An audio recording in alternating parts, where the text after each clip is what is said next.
감사합니다. 들어가는 말에서 제가 이제 보훈처에서 올해 이제 3월에 이승만 대통령 기념관을 건립하겠다는 계획을 발표를 했습니다. 이 사업이 잘 진행되기 위해서는 바로 이 대통령에 대한 올바른 평가와 함께 그에 대한 부정적 평가를 극복하는 게 매우 필요하다고 판단이 됩니다. 이러한 때에 이승만 박사의 남선 순행 77주년을 맞이하여서 우남 네트워크에서 이와 관련해서 연속적인 역사 포럼을 개최하는 가운데 바로 오늘 남선 순행 학술 세미나를 개최하는 것은 대한민국에서 자유민주주의 가치에 대한 올바른 인식이 확산되어야 할 시점에 아주 시의 적절하다고 판단이 됩니다. 대한민국이 1948년 8월 15일에 대한자유민주주의 국가로 건국되는데 바로 이승만 박사가 1946년 2월 3일 선 남한정부 수립 후 남북통일 달성이라고 하는 단계적 통일정부 수립 방안을 정업에서 명확하게 선언한 것이 중요한 도화선이 되었습니다. 그러므로 이승만 박사의 정읍선언에 대한 당시 대한민국 정당들과 사회단체들, 언론들의 반응을 분석하는 건 정치적 선택과 그것을 둘러싼 여론과의 상관관계를 이해하는데 좋은 시금석을 제시할 것으로 보입니다. 민주주의 사회에서 여론이 대단히 중요하지만 그 여론만을 따라가다 보면 올바른 방향을 놓칠 수 있는 위험성도 있습니다. 그러한 면에서 오늘 오영섭 교수님께서 이승만 박사의 정읍선언이 가지는 의미와 당시 그 선언에 대한 다양한 단체들의 그 반응을 연구하는 것은 좋은 기회가 될 것 같습니다. 지금 말씀한 대로 이제 남선 순행이라는 용어가 지금까지 사용된 용어였는데 이제 오 교수님께서 이거를 지방 시찰, 남선 시찰이라고 한 거는 그 각주에 이렇게 다뤄놓으셨는데 이제 그 순행이라고 하는 게 전 근대적인 임금님이 순행하는 것 같은 생각이 들어서 일단 좀 시대에 맞게 하려면 시찰로 하면 좋겠다 이렇게 설명을 하고 있습니다. 아마 이 용어가 또 자리 잡으려면 여러분들이 인식을 해야 되기 때문에 좀 시간이 걸리지 않을까 그런 생각을 좀 제가 해보았습니다. 나머지 그 논문의 내용들은 지금 발표하셨기 때문에 지나가고요. 이 논문의 몇 가지 평가와 질문을 좀 드리겠습니다. 이 논문은 정읍선언이 이승만 박사의 1945년 1월 15일에 발표된 임시정부 수립 방안의 일관된 실천이었다라고 하는 것을 잘 설명해 주셨습니다. 반탁이 격렬하게 진행되고 소련 대표단이 입경해서 미소 공의회를 개최를 위한 예비회담이 개최되기 직전에 이미 반소, 반탁, 반공의 임시정부 수립 원칙을 이승만 박사가 결정했다는 것이죠.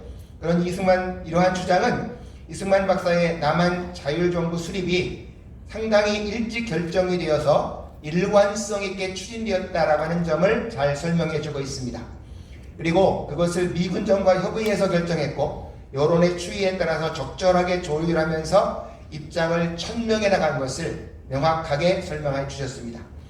본 논문은 이승만의 정읍 선언에 대해서 당시의 정당과 언론의 비판과는 달리 해방 공간에 한국인들이 제기하고 구상할 수 있는 가장 현실적 정부 수립 방안이라고 하는 것을 매우 적극적으로 평가하고 있습니다. 앞으로 이런 입장에서 이 정읍선언의 의미를 더욱 발전적으로 평가해서 정읍선언에 대한 부정적인 평가를 극복해 나갈 수 있는 토대가 마련됐다고 볼 수가 있겠습니다. 세 번째로 원논문은 이승만 정읍선언에 대한 당시의 반응을 아주 상세하게 분석을 해서 당시의 상황을 정확하게 이해할 수 있게 해주었습니다. 정당, 언론, 개인 단체들 그런 분들의 찬반의 반응을 1차 사료를 근거로 해서 일목요연하게 정리해서 정읍선언에 대한 당시의 여론을 명확하게 이해할 수 있게 해주었고 아까도 말씀드렸지만 오늘날까지의 부정적인 평가의 연원이 어디에 있는지 이것도 분명하게 볼 수 있는 근거를 제시해 주셨습니다.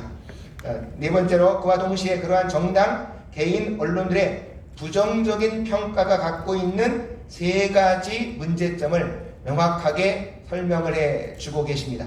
바로 그 명확한 세 가지 문제점이라는 게 바로 그 북한에서 임시정부위원회 조직과 토지개혁의 실시, 소련의 친탁단체들만의 미소공의 참여 주장으로 미소공의 위산 의기, 바로 이제 이런 것들이, 그리고 바로 이승만 박사의 정읍선언이 선 단독정부 수립 후 북조선 통일이라고 하는 단계적 국가 건설 방안이라고 하는 이 긍정적인 측면을 전혀 보지 못하고 일방적으로 부정적으로 평가했다라고 하는 것을 잘 설명해 주셨는데, 앞으로 이런 내용들을 좀 더 발전시켰으면 좋겠습니다.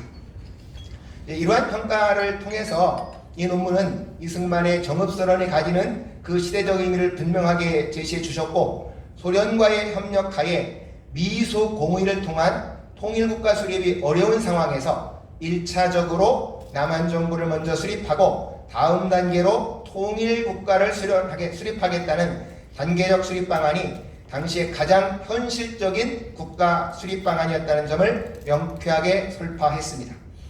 몇 가지 질문을 드리고 싶습니다. 그러니까 이 논문 이렇게 이제 이승만 박사가 1946년 1월 15일에 임시정부 수립 계획을 세웠고, 그것을 일관되게 추진한 것이 정읍선언이라고 설명을 해 주셨는데요.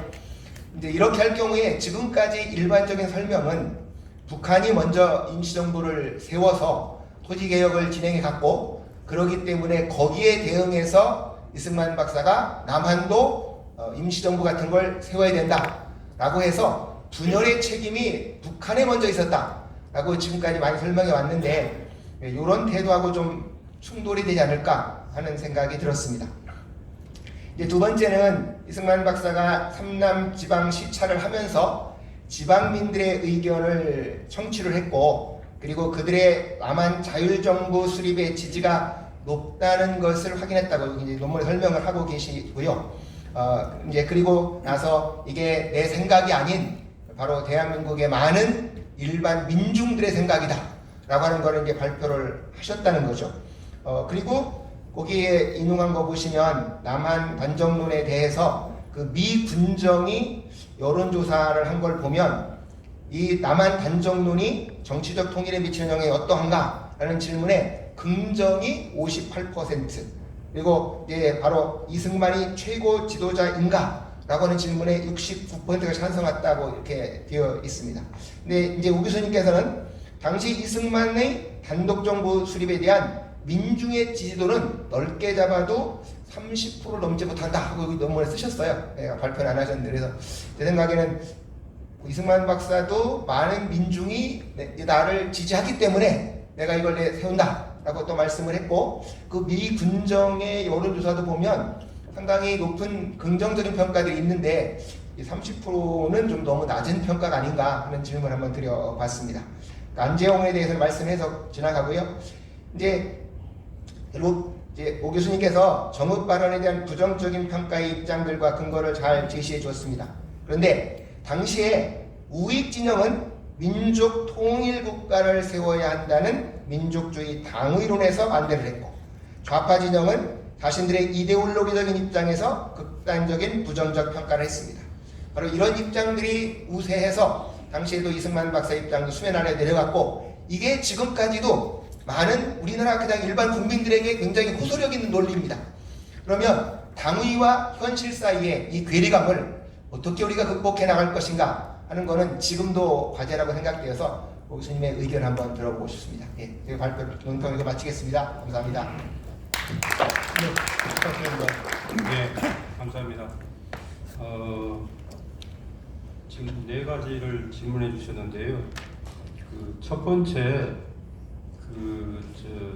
이 박사가 1945년 1월 15일 날 이른바 이제 남조선 단독정부 수립론에 대해서 자기 나름의 이제 그 이론 체계를 이제 구성을 했는데, 그걸 이제 15일 날 구성됐다고 제안했다고 이제 강조하게 되면은 46년 2월 달 북조선 임시위원회가 이제 구성이 됐다고 이렇게 주장을 하면서 논리를 이끌어가게 되면은 오히려 남조선 단독정부 수립 문제가 북한보다도 남한에서 이 박사에 의해서 더 먼저 이루어진 것이 아닌가, 이런 이제 문제를 이제 제기를 하셨습니다. 그런데 사실은 아까 지금 이제 여러 번 이제 말씀들이 나온 바이지만 1945년 9월 20일 날 스탈린이 극동부의 이제 국동군 러시아 국동군 이제 주재 사령관에게 비밀 전보를 보내가지고 소련군이 점령하고 있는 지역에서는 부르주아 정권을 갖다가 이제 수립해야 된다라고 하는 이제 기본 비밀 지침을 이제 내렸습니다. 이른바 이제 민주기지론의 이제 건설 문제라는 거죠.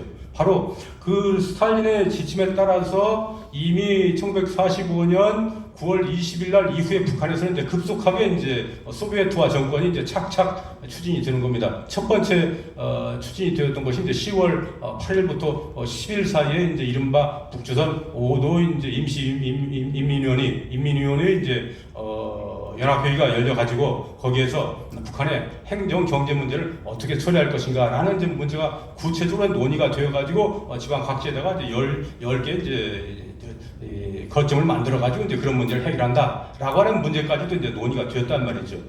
그리고 동시에 이제 북한에서 북조선 중앙은행을 이제 설립해가지고 북조선 전체를 이제 경제적으로 아우르려고 하는 이런 그 이제 그 조치를 취했는데 이 북한 지역에다가 중앙은행을 설립한다고 하는 것은 이 남한과의 근본적인 통합 내지는 통일을 설정하지 않는 상황 속에서 북한만의 이제 경제 체제를 구성하고 하겠다는 그런 조치였기 때문에 이미 1946년 이전에 북한에서는 이제 이미 이 북한만의 국한되는 이제 통일 작업이 착착 이루어지고 있었던 것이죠. 그래서 1946년 2월달 뭐 북조선 임시인민위원회가 구성되는 건 이건 형식적인 것이고 이미 46년 이전에 이제 북조선에 있어서의 소비에트화 정권이 완결 상태에 들어가고 있었다라고 말해도 이제 과언이 아닐 정도일 겁니다. 거기에다가 46년 1월 5일 날 잘 아시는 것처럼 이제 그 소비에트가 그 조만식 선생에 대해서 연금 조치를 취하고 그리고 그 조만식에 가담하는 조선민주당 계열의 이제 인사들에 대해서 체포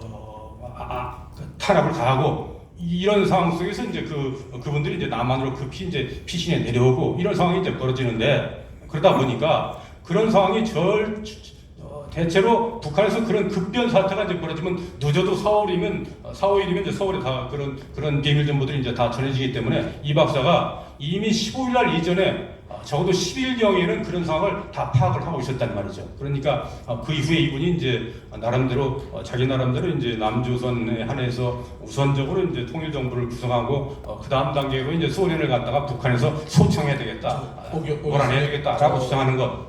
저기 다음 답변은 저 종합 토론 시간 때 충분한 시간. 그런 걸 감안하면 이제 이분의 이제 46년 1월 15일 날에 그 남조선 단독정부 수립의 구상이라고 하는 것이 절대 소련보다 먼저 이루어진 것이 아니다. 이렇게 이제 말씀을 드릴 수가 있는 겁니다. 제가 나머지 말씀은 뭐 이따가 식사 때 말씀을 드리도록 그렇게 하겠습니다. 예, 저희가 아마 대관 시간이 6시까지로 했어요. 시간이 이렇게 충분치가 못합니다. 그래서 제가 충분한 답변 시간을 못 드린 걸 죄송스럽게 생각합니다. 다음은 제3 발표로